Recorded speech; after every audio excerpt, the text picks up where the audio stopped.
that were in existence. Partial decriminalisation that happened in 1967 changed the legal situation, but it didn't overnight change the social situation. We all found that our telephones were going all the time for people asking, general queries. It was decided that there was a need for a central information service. We did have more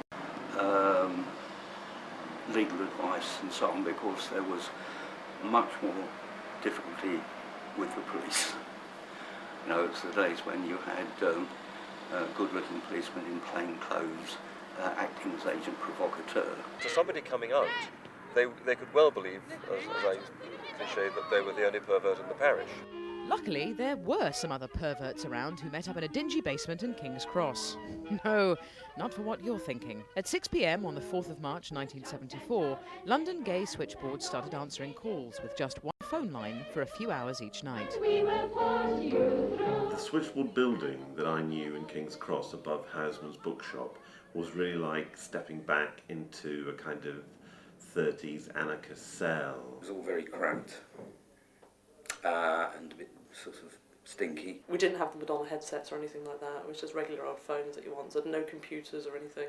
It was all very basic. The tiredness of leaving the shoddy little offices at sort of 9 in the morning, having done a night shift on your own, and staggering out into they were always grey dawns, I seem to remember. I think King's Cross is basically grey.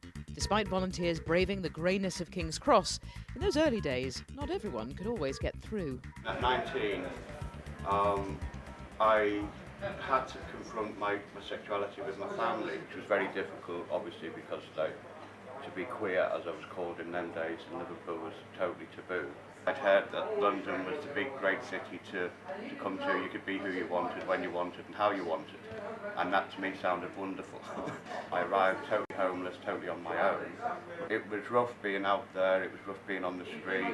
It was rough, even more rough than being on the street as a gay man. I was introduced to a phone number of the Lesbian and Gay Switchboard, which I thought brilliant, these people might be able to help me. I kept that number in my pocket for several months later.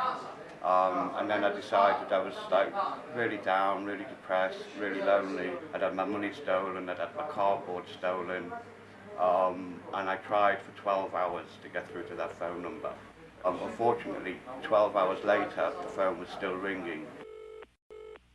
I'm in the phone booth, it's the one across the hall. If you don't answer, I'll just ring it off the wall. I know he's there, but I just try to call. I'm even more frustrated now. I'm angry that, my own people won't even speak to me or can't speak to me. I decided the easiest solution was to take my own life. It's good to hear your voice, you know it's been so long. If I don't get your calls, then everything goes wrong. The psychiatrist was blaming my sexuality on the way I was in 1981, which, as far as I'm concerned, has absolutely nothing to do with my sexuality. I mean, now, today, I think, Lesbian and Gay Switchboard is one of the greatest things around for new, young, gay and lesbian people. And I really, really hope that, they go from strength to strength. It's there for them, use it, and good luck to you all. Good.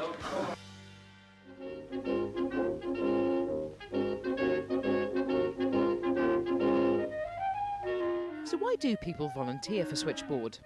Certainly not for the glamour or for the money. I'm so sorry to keep you waiting. Not at all. It was just so exciting to be gay, and everything was gay, The car broke down, I'd be, oh, we need a gay mechanic, and who needed the house decorated? Oh, we need a gay painter. And these days, don't give a shit, just get a straight one done and get it done cheaper. So I used to phone Switchboard up a lot, for gay mechanics and gay hairdressers, and actually not for gay hairdressers. And I just got used to calling them when I saw an advert in the paper for volunteers, and I thought, oh, I'll do that, I'm not busy. So I did it. I joined for something to do. My idea of a nightmare is being at home watching daytime TV. And in those days it was kind of possible to dot around and be a sort of hippie parasite. Basically my life consisted of one long line of pubs and bars. I suddenly thought, okay, I'm at a loose end, let's applying to join Switchboard, which I actually saw as quite a conservative institution at the time. I kind of thought, well, maybe there was a bit more to it than this, and perhaps I ought to do something vaguely socially useful.